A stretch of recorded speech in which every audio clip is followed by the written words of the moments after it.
ค่ะสวัสดีค่ะสวัสดีทั้งช่องของสงกรานต์นะคะมื้อนี้จะพามาตามแนวทางของพอมิ่นชัยภูมิค่ะพี่น้อง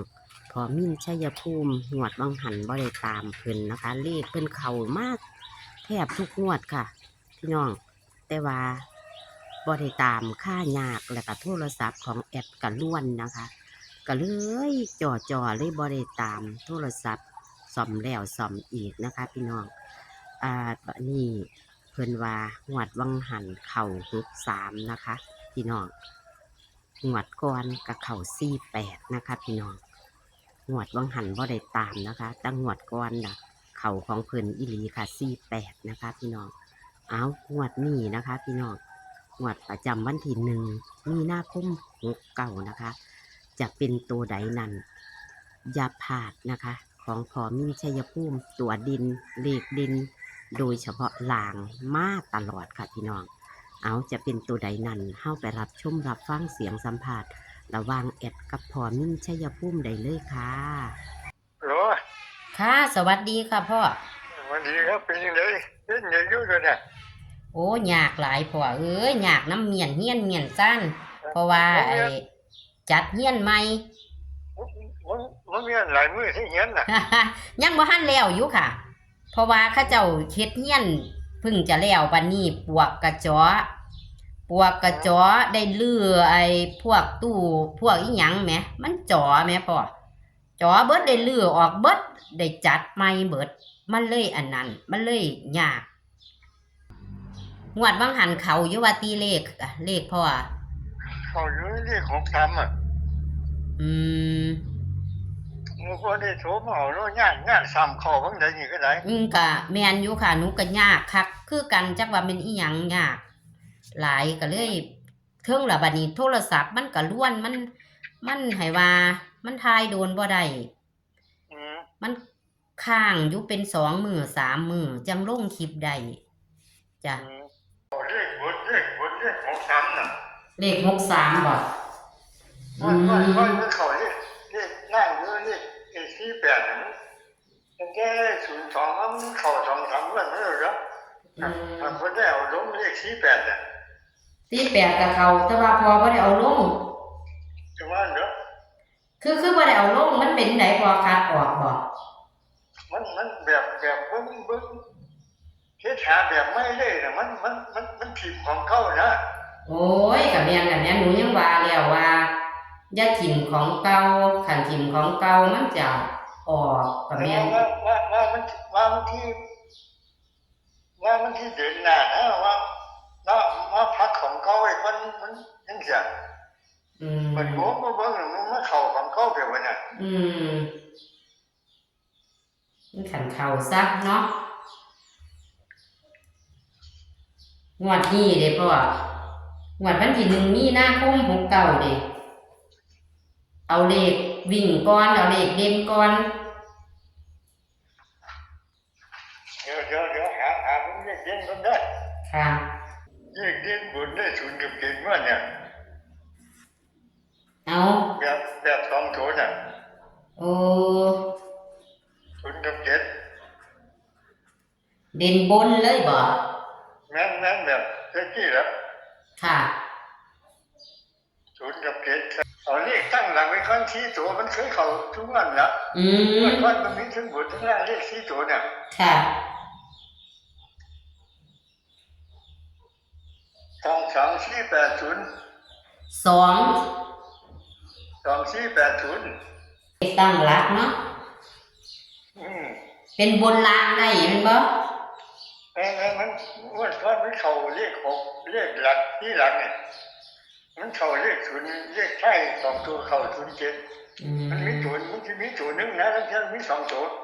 คือจับวันใส่กันบ่พ่อจับใส่กันใน4ตัวนี้บ่นะเอาเป็นหลังไว้จ้า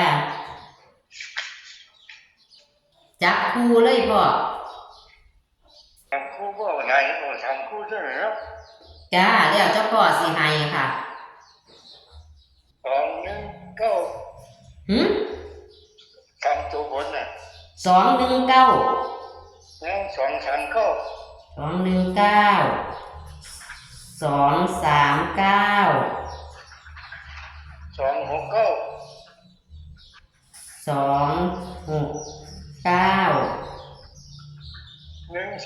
เอาชี้ชุดพอ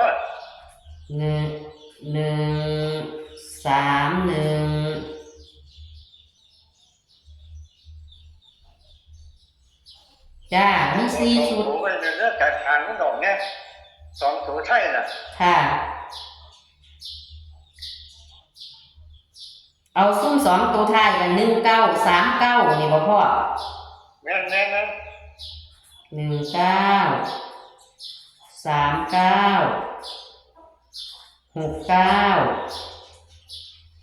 แล้วก็31นี่บ่4คู่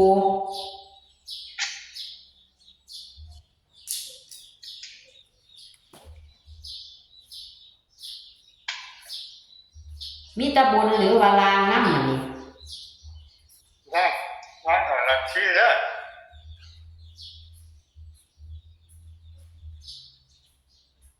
นั่งเอาหลักชี้เนาะ ลาง4 1 ชี้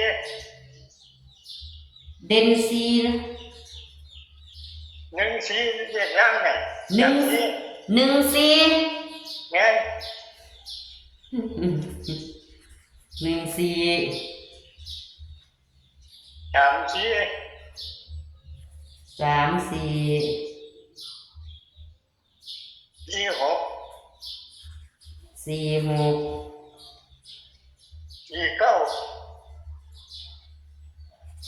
4 9เอากันที่เพื่อนเลยเนี่ยเอาชี้กันก็ตอนนี้แหละตัวกันนั่นน่ะ จ้ากัน4 4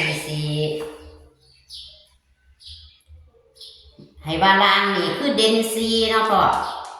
เด่นชี้ไม่ง่ายชี้สุดเดียวกันเหรอ แต่ว่ามันเคยเข่าเป็นลางนี่ละมันเข่า แม่นด้วยนะฝนก็ถูกยิงเพราะแพ้เยอะ เดี๋ยวนี้ติยิงก็พอแห้งนะมันตกเพราะไปใส่งานเนี่ย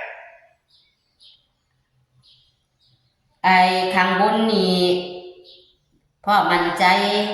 สิเน้นให้เพิ่นทุนหน่อยตัวใดพ่อ บอกให้เพิ่นว่าอย่างเรื่องเรียกว่าหลายคู่ทั้งนี้แต่เพิ่นมันคู่ได้เห็นคู่นั่นนั่นเรียกคุ้มได้ ค่ะ ไอ้เพิ่นพิจารณาเพิ่นเองว่าซั่นเด้อ ค่ะบ่เน้นให้คือบ่เน้นให้เพิ่นจักโต2โตเพื่อความมั่นใจแน่ ไม่เพิ่นเรียกเองเด้อผู้ให้เพิ่นเรียกว่าซั่นเรียกได้หลักชี้สุดเดียวว่าซั่นอย่างนั้นสุดเดียวไงเรียนชี้ว่าซั่นเรียกนั่งไง อ๋อค่ะคือไอ้งวดบางหันมันเข้าล่างหรือเข้าบน63น่ะพ่อ มันเข้าข้างบนหรือว่าเดียวมันอ่ะ แต่ว่าคันแม่นเฮ็ดก็เฮ็ดบนแม่นบ่พ่อเฮ็ดไว้ แม่นอยู่ โอ้วันนี้มันสิเข้าล่างซะแล้วคันวางซั่น ไอ้การเรียกคำนวณคนมันหลงบอกว่าเนี่ย มีอยู่ผู้หนึ่งอยู่บ่งวดบางหันเพิ่นเข้า07ตรงๆเลยเพิ่นมาเที่ยเพิ่นฮอกก็สิมาเพิ่นก็เลยเข้า โอ้เพิ่นมันหลงได้บ่ดอก ฮอกก็สิมาค่ะ มาเข้าเพิ่นก็เลยมาลงได้2งวดนี่ล่ะ โอ้ ค่ะเอาพ่อคันวางสั่นหนูก็สิขอขอบคุณพ่อเด้อ ครับขอบคุณหลายๆเด้อ ค่ะ ให้พี่น้องเพิ่นพิจารณาเบิ่งเอาซั่นนั่นเด้อ ค่ะพ่อหนูก็จะขอสรุปเด้อบัดนี้หนูขอขอบคุณพ่อเด้อค่ะ สรุปเลยครับ ค่ะ สวัสดีค่ะพ่อ ครับให้พี่น้องทุกท่านทุกคนนะครับเด้อครับ ค่ะ สวัสดีค่ะ ค่ะรีบพอมิ้นชัยภูมิหลังจากแอดบ่ได้โทรไปหาเพิ่นงวดบางนึงหันกับเขามาพี่น้องเขา63นะคะเขา48แต่48นั้นเพิ่นตัดนะคะงวดนั้นนะคะพี่น้องกับเขามา โอ้ย48บ่แม่นเข้าอยู่ติค่ะ48น่ะลืมข้าวได้ลงอยู่48ของเพิ่นเข้าอยู่เนาะพี่น้องของเพิ่นเข้า48งวดก่อนนี่มีแต่งวดบางหันบ่ได้โทรไปเอางวดบางหันเพิ่นก็ว่าเข้า63แต่ก็บ่ได้โทรแอดก็ยากนำเฮ็ดเฮียนเฮ็ดซ่านนั่นล่ะพี่น้องยากบ่ถึงโทรศัพท์ก็บ่ดีแน่นะคะโทรศัพท์ก็ห่างรู้พี่น้องเอานี่ค่ะคือตัวเลขของพอมิ่นชัยภูมินะคะพี่น้องแคปหน้าจอไว้ค่ะเพิ่นบ่ค่อยพลาดดีค่ะพี่น้อง48กับเขาอยู่เด้อค่ะ63กับเขาว่างหันแต่ว่าแอดบ่ได้โทรไปขอให้แคปหน้าจอเอาค่ะเพิ่นบ่นิ่มค่ะพี่น้องเพิ่นให้พี่น้องใส่วิจารณญาณในการรับชมเอามักกะจัดขัดกะพานนะคะตัวเลขของเพิ่นบ่หลายหางค่ะพี่น้องเลข3โตวก็มี4หางนะคะพี่น้องตัดให้นำแล้วก็เลขล่างก็มี4หางกันหางหนึ่งค่ะพี่น้องเด่นบ่พลาดคือกันค่ะคลิปนี้ก็ฝากเป็นแค่แนวทางเด้อค่ะซื้อฉลากกินแบ่งรัฐบาลไทยเฮาโปรดใช้วิจารณญาณในการรับชมเด้อค่ะพี่น้องคลิปนี้โชคมันกับสงกรานต์พารวยเหมือนเดิมค่ะพี่น้องขอคนละไลค์คนละแชร์นะคะคลิปนี้ก็ขอสวัสดีค่ะ